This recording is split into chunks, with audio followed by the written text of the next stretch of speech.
안녕하세요. 김종업의 경제부동산입니다. 구독, 좋아요 부탁드립니다. IMF 총재가 지금 세계 경제는 2차 세계대전 이후에 최대 위기라고 직격탄을 날렸습니다. 한국은행도 연이어 기준금리를 인상했습니다. 이를 반영하듯 미국, 중국, 유럽 등 주요 국가의 지표들이 세계 경제 공황이나 닷컴 버블을 연상할 만큼 흐름이 아주 좋지 않습니다. 특히 주식, 부동산 등 위험자산은 크게 꺾였으며 세계적 재력가들이 앞다퉈 현금을 비축하고 있습니다. 부동산은 어떻게 되는 것일까요? 유료 상담은 0103-999-8808 전화 주십시오. 오늘 2시 최악의 악재 터졌다. 국내외로 각종 지표라든가 또는 말들이 쏟아졌죠? 상황이 미친 듯 심각합니다. 자, 어떤 위기가 다가오든 잘 여기 보세요. 이 현금을 열심히 굴리는 사람만이 뒤에 보이는 내가 살고 싶은 아파트에 살 수가 있다. 자, 이제 한은 기준금리 인상, 미국 기준금리는 빅스텝, IMF 총재 세계경제 2차 대전 이후 최대 시험대라고 아예 그냥 계속 매일매일 하고 있습니다. 이거 그냥 립서비스가 아니에요. 아주 심각한 상황이에요. 금리 인상을 봤더니 한국 5월 26일 오늘자죠. 금리 0.25% 그것도 따따로 계속 올렸습니다. 뭐 빅스텝 얘기가 나왔지만 아직은 그 단계는 아닌 것 같고, 이제 금통위 회의가 있을 때마다 계속 올리는 것은 기정사실입니다. 왜? 미국은 0.5 빅스텝을 앞으로 2번 이상 최소 계속 밟아나갈 것이 확실하기 때문에, 보시면 금리 0.25에서 1.75가 됐습니다. 물가 4.6, 주택 포함하면 6.6이에요. 이거 살인적인 물가 상승입니다. 여러분들 식당 한번 가보세요. 음식값 엄청 올랐죠. 미국과 금리 역전, 자본이 이제 빠져나갈 수 있다는 위험성, 그리고 연끌하신 분들 대출 부담. 자, 미국 같은 경우는 22년 만에 0.5% 인상해서 이제 5월, 6월, 7월 빅스텝, 그리고 그 이후로도 계속 인상은 확실해 보여요. 그래서 여름 정도 되면 역전된다고 하죠. 소비자 물가 21년 4월 달에 4.2밖에 안 됐던 게 미국 지금 4월 1년 지난 지금은 8.3이에요. 우리나라보다 더 높죠. 어떻게 미국이라는 나라가 8.3 물가 상승? 있을 수 없는 얘기죠. 40년 만에 이 일이랍니다.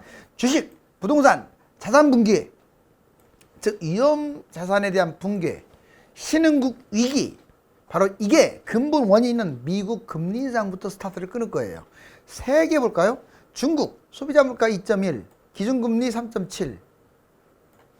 이번에 실질적으로 인상시켰다고 보여지죠. 유럽 소비자 물가 7.5, 금리 제로금리에서 1%로 올렸습니다. 일본, 세상에 일본이 올렸다는 것은 그만큼 절박하다는 거예요. 물가가 계속 마이너스 0.95까지 이렇게 왔던 게 지금 물가가 2.1까지 지금 치솟은 거예요. 결국은 기준금리 이제 현재는 마이너스 1%, 아직 마이너스대를 유지하고 있지만 곧 올린다라고 지금 언급을 했죠. 자, 이제 집값 대세 하락, 대폭락장에 진입했다. 무섭게 치솟다가 금리 오르자가 뚝 떨어져 버린 거예요. 거래량이 없어요. 지금 어디는 올라가고 있는데요. 이거 의미 없습니다. 거래가 돼야죠. 집값 대세 하락 또는 대폭락, 먼저 세 가지 지표, 시세 지표 또는 각종 지표 경제 관련을 짧게 언급하자면, 자, 먼저 시세, 거래량 이제 안 좋은 쪽으로 다 가고 있는 거예요. 거래량 급감. 매물은 늘어나고 있어요. 매수 심리는 계속 급감하고 있고, 시세라든가 실거래가는 계속 하락하고 있죠. 미분양 증가, 이 5가지 모든 요소가 내리막길. 각종 지표 볼까요? 자, 이제 경매 낙찰가가 어떠냐, 좀 반등하는 듯 하다가 또 떨어지고 있어요. 증여도 급감, 증여가 늘어나야 하는데 떨어지고 있다는 것은 집값 기대감이 없다는 거예요. 집값이 떨어지는데 왜 증여하겠어요? 그 다음에 세 번째, 주택연금 급증. 지금 고가, 제일 비쌀 때 주택연금을 받자 해서 급증하고 있고, 소형 평형이 하락, 집에 가장 마지막 보루라고 할 수 있는 이 소형이 떨어진다? 다 떨어진다. 서울과 수도권이 하락하고 있다. 마침내 지방의 광역시라든가 이런 데가 떨어지다가 이제 수도권으로 확산. 경제 관련도 한미 금리 인상이 가장 컸어요. 이게 물론 우리나라의 특수한 대출 제한도 한몫했죠. 연끌을 못하게 해가지고. 자, 그리고 물가는 올라가고 있고, 자, 특히 주가라든가 가상화폐가 선행으로 폭락하다 보니까 부동산도 따라갈 것을 우려해서 못하고 있습니다. 특히 아까 IMF 총재가 말했듯이 세계 경기 침체, 경제 위기 이게 계속 지금 나오고 있어요. 단순한 경제 위기가 아니라 경제 공황, 전국 미분양 현황 아주 심각합니다. 미분양은 집값 하락의 신호탄이죠. 10년 부동산 침체기가 이제 올 것이라고 지금 말하고 있죠. 자, 전국 미분양 현황을 간단하게 짚어볼게요. 서울부터 2022년에 지금 6개 분양단지 중 5개, 북서울자이 폴라리스, 칸타빌 스위펠리스, 하나포레나미아, 센트레빌 아스테리움, 신영 GL 에스테이트. 자, 그래도 나름 세대수도 무난하고요. 서울에서는 이런 것들이 미계약돼 버렸다는 건 말이 안 되는 거예요, 진짜. 물론 분양가 상한제를 적용 안 해가지고 분양가가 높다 보니까 미계약된 것도 있습니다. 이제 분양가 만약에 자율화를 맡겨도 지금 분위기가 계속 이어진다면 미분양이 계속 쌓이고 그러면 오히려 분양가 올라가면 집값이 뛰어야 하는데 역으로 떨어질 가능성도 좀 있어요. 수도권 미분양 2318호 급증 추세 엄청납니다. 송도 자이더스타, 송도 센트럴 파크리버, 송도 럭스 후시자잭스 지금도 미분양에서 허덕거리고 있고 양주, 평택, 오산, 그 다음에 안성, 용인, 수원 등등등등 지금 미분양이 수도권 전체적으로 전방위적으로 확산되고 있어요. 가장 큰 원인은 고분양까지만 지금 집값이 꺾이고 있다는 것도 커요. 지방이 미분양. 지방은요, 이 인구가 지금 수도권의 반절밖에 안 되는 게 수도권의 10배예요, 10배. 그래서 지방 조심해야 돼요. 22,936호. 지방 심각합니다. 부산 삼성그린코와 수성 센트레빌 어반, 달서 프로지오 시그니처, 자, 울산 뉴시티 에일리, 그 다음에 창원 무동 동원 로얄드크. 뭐 여기만 있겠어요? 엄청 많아요. 자, 10배라고 했습니다, 수도권에. 분양받지 마세요. 지방은 진짜 좋은 곳 아니면은. 전국 미분양 결국은 25,000호, 수도권에 2,318호, 지방에 22,936호, 영남 15,500, 특히 경상도 쪽에 몰려 있어요. 충청, 호남 4,500, 강원, 제주 2,400. 지금 호남하고 강원만 집값이 뜨겁거든요. 이제 꺾이면 위험하다고 제가 얘기했습니다. 그렇다면 자, 오늘 2시에 터진 것처럼 한번 뭐가 문제가 되느냐, 이게 미국 금리 인상 충격하고 세계 자산 붕괴. 이 미국 금리 인상이 시발점이라고 했잖아요. 항상 예전에 코로나 사태가 터짐으로써 미국을 비롯해서 전 세계 금리가 엄청나게 낮아지고 무한 양적 완화를 함으로써 자, 소비라든가 생산이 활성화돼야 하는데 그거보다 위험자산만 폭등시켰습니다. 엄청나게. 이제 금리 인상을 거꾸로 하다 보니까 위험자산이 폭락하고 있어요. 자, 주식, 가상화폐, 부동산 다 위험자산이에요. 여기 보세요. 미국 금리 인상 충격, 코로나 팬데믹, 러시아 우크라이나 전쟁, 원유 폭등, 공급망 악화, 인플레이션, 이게 주요 국가들이 겪는 경제 상황이에요. 이러다 보니까 지금 2차 세계대전 이후 최악이라고 하죠. 이걸로 인해서 이런 현상이 벌어져요. 세계 자산 붕괴가 일어날 겁니다. 또는 경제 침체. 어떤 자산 붕괴냐? 지금까지 거품 폭등했던 주식, 부동산, 가상화폐, 펀드, ELS, 채권 아무것도 하지 마세요. 자, 이제 폭락장, 기간별 청약 매매. 이제 그러면 우리가 어떻게 모션을 취해야 하느냐? 이 시점에 그러면 집을 잡지 말아야 합니까? 자, 2022년 현재 하락 지금 시작되고 있는 중이고 만약 24년까지 2년 빠졌다. 그리고 아니다. 26년까지 해가지고 뭐 4년 동안 빠졌다. 상황이 좀 달라져요. 자, 지금 하락 시작할 때는 청약은 이렇게 가세요. 아무리 여러분들이 청약 가점이 낮아도 웬만하면 서울 3기 신도시 세대수 말해줄게요. 500세대 이상. 100세대 이런 거 하지 마요. 나중에 못 가요, 집값도. 자, 500세대 이상 청약하세요. 떨어져도 괜찮아요. 앞으로 7, 8년 동안 계속 분양 물량이 넘쳐날 텐데 뭐 이렇게 성급합니까? 그리고 어쩌나 보려고 넣지 마세요. 그러다가 당첨되면 망하는 거니까. 고분양가 300세대 미만 비인기 넣지도 마세요. 자, 매매 볼까요? 이번에는 이제 주로 청약 위주로 하시라고. 매매는 하지 마세요. 웬만하면. 파는 건 괜찮은데 사는 거. 전국적으로 거품이 심하여 매수 금지. 매수할 경우 지금 현재 실거주 자본금 많은 사람들만 매수를 해도 상관없어요. 그런 사람들이야 뭐 떨어지든 올라가든 그런데 개인적으로는 그것도 피 같은 돈이잖아요. 자, 2024년 2년 하락하면 규제가 해제될 거예요. 이 규제가 2년 동안 떨어지면요 거의 적게는 30, 많게는 반토막 납니다. 이때는 청약, 서울 3기 신도시 500세대 이상 판단하면서 이것만 보지 말고 이제 분양권 미분양이 세트예요. 이제 전매 제한이 풀립니다. 6개월이나 1년으로. 2년 빠지면요. 2년이 아니라 1년만 빠져도 이거 3기 신도시도 미분양 나와요. 그러면 이렇게 하세요. 급매하고 분양권 미분양을 하나 잡는 1+1로 가세요. 2주택이 아니니까. 매매, 입지 좋은 대단지 30% 폭락, 급매 잡고. 입지 외곽, 300세대 미만, 30% 조금밖에 안 떨어진 것들, 이런 것들은 아예 보지도 마세요. 그리고 상급지를 바라보세요. 자, 4년 떨어지면 거의 얘하고 비슷합니다. 두 개. 4년 떨어지면 더 많이 빠졌을 거 아니에요. 이때는 좀 더 적극적으로, 공격적으로. 자, 부동산 매매 아주 중요한 세 가지를 한번 볼까요? 자, 부동산의 판단 요소 세 가지가 있어요.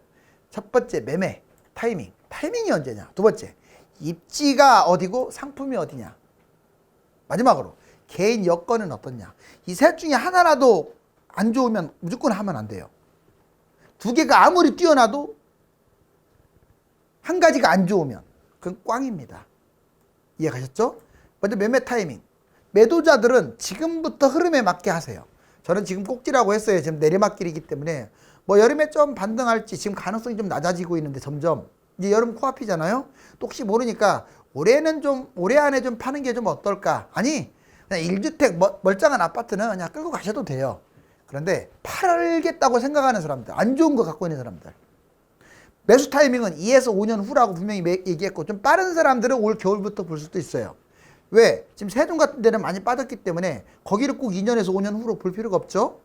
자, 저는 세종은 지금부터 매수 타이밍이 많이 빠졌다면 시작됐다고 보여져요.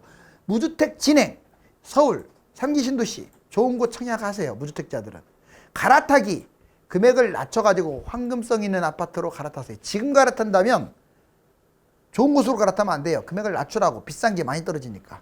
또 잘 안 팔리는 것들을 팔고 잘 팔리는 것으로 갈아타라. 입지 상품, 수도권 입지는 강남, 서울, 경기도 중심, 경기도 외곽 순으로 좋습니다. 그 다음에 지방 같은 경우는 광역시 중심, 광역시 외곽, 중소도시 순으로 좋습니다. 뒤에 것들은 하지 마세요.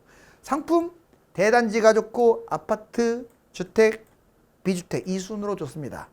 여러분들 가장 중요한 게 세대수입니다. 아파트에서 제일 중요한 게 물론 입지도 있고 뭐 타이밍도 다 좋아요.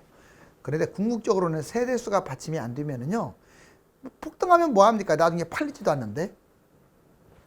여건 방법 볼까요? 개인 여건은 자본금, 연봉, 안정성을 따지고 대출 정도를 따져서 영끌했으면 상황 봐서 손해보기 전에 던져야겠죠. 폭락장을 활용했다. 자, 그러면 급매, 분양 관련도 보세요. 분양권 이런 거. 그래서 2주택 해도 돼요. 일시적 2주택으로. 또는 1+1, 급매 플러스 분양권. 폭락장에는 공격적으로 하시라고. 대출을 받거나 갭투자. 그럼 갈아타기, 상급지로 반드시 갈아타세요. 가만히 있지 말고. GTX라든가 재건축, 재개발이 좋습니다. 이제 수도권 사이클, 리치고 김기현 씨하고 주장이 좀 저도 거의 같아요. 예전부터 말했지만 현재 2022년 여기인데, 여기 발목에서 쭉 2013년 바닥이었잖아요. 떨어졌다가 문재인 정부 때가 사실상 매수 타이밍이었어요. 쭉 올라가고 허리까지 올라가서 이제 현재는 지금 저는 머리에서 좀 내려와 가지고 여기 어깨나 여기 뭐 귀 정도 지금 여기서 이렇게 올라가는 중이 아니라, 자, 이렇게 저는 그렇게 보여집니다. 그럼 여기에요. 하락 병목점이에요. 지금 5번 꼭지죠. 완전히 여기서 약간 내려가 있는 하락 초기. 예전으로 따지면 2010년 8년 이때 되죠. 그래가지고 2013년까지 떨어졌잖아요. 이번에도 쭉 떨어지면 2026년까지 떨어질 거예요. 2013년, 26년. 자, 그리고 저는 이게 꼭지를 30년으로 보고 있어요. 결국 현재 2단계인데 거래량 침체.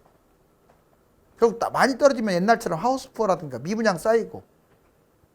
자, 이제 한미 기준금리 오늘 올렸는데 이거 보세요. 미국은 한 번밖에 안 올렸어요. 현재 0.75에서 1.0입니다. 5월 4일 기준. 우리나라 오늘 올려서 1.75라고 나왔죠. 그런데 얘들은 빅스텝 2번 이렇게 밟으면 1.75가 돼요. 지금 현재 우리나라하고 같아지죠. 그것도 한 달에 한 번씩. 6월, 7월 달 같아지는데 우리나라도 올릴 거 아니에요, 한 번. 그러면 한 여름, 빠르면 여름부터 늦어도 가을 사이에는 역전될 가능성이 커요. 연도별 소비자 물가. 자, 우리나라 물가 지수가 여기 4.5까지. 지금 예상입니다. 2022년 토탈 4.5, 현재 4.6까지 올라왔어요. 자, 그리고 내년에는 2.9로 잡겠다고 그러는데 이건 만만치 않을 거예요. 전쟁도 있고 또 원유 원자재가 올라가고 있기 때문에. 경제위기 코스피와 나스닥 하락률, 주담대 금리 7%대 닷컴 버블 분기 재현되나. 여기 코스피 보세요. 지금 미국 여기 이게 IMF 때 65% 떨어졌어요. 실질적으로 1000으로 잡으면 1000까지 갔었잖아요. 거의 약 75, 80% 떨어졌어요. 그러니까 많이 빠지는 거예요. 금융위기 터지면. 닷컴 버블 53, 43, 카드 대란, 그리고 미국발 금융위기 때 55%까지 떨어졌고, 그 다음에 코로나 때 마이너스 36. 이건 브렉시트 문제죠. 자, 최근에 아무것도 아닌데도 22까지 떨어졌어요. 마이너스 22. 나스닥 보세요. 63, 50, 30, 29. 우리나라보다 지금 거품이 많이 심하니까 좀 더 떨어졌죠. 얘들도 제가 보기에는 이때 63% 떨어졌듯이 이번에는 제가 보기에는 한 80%, 나스닥은 80% 떨어질 수가 있다. 자, 주담대금리 7%, 연말에 8%. 정말 무섭네요. 지금 현재 6.52까지 찍었어요. 담보대출 여기 4.02에서 6.52. 미국 소비자 물가 8.3, 영국 2.0부터 올라왔고 9.0. 이거 보시면 1년 만에 그래요. 미국도 1년 만에. 그 다음에 중국 보세요. 자, 2.1. 엄청나게 뛰었죠? 일본 보실래요? 마이너스 놀다가 올 4월까지만 해도 마이너스, 작년 4월까지 마이너스 놀다가 1년 만에 2.1. 지금 일본이 아주 딜레마에 빠졌죠. 엔저 현상 때문에. 이제 오늘 2시 최악의 악재 터졌다. 정말 미친 듯이 심각하지 않나요? 제가 말씀드린 대로. 이 시점에서 탐욕에 눈멀면 안 돼요. 그렇게 되면 탕진해요, 자산을. 이 시점에서는 절제가 필요합니다. 집값이 떨어지면 무주택자뿐만 아니라 유주택자들도 자신이 원하는 곳으로 갈아탈 수 있는 최고의 기회를 맞이할 수 있습니다. 때가 되면 가만히 있어서는 안 되며 재테크 시장에 적극적으로 뛰어들어야 합니다. 감사합니다.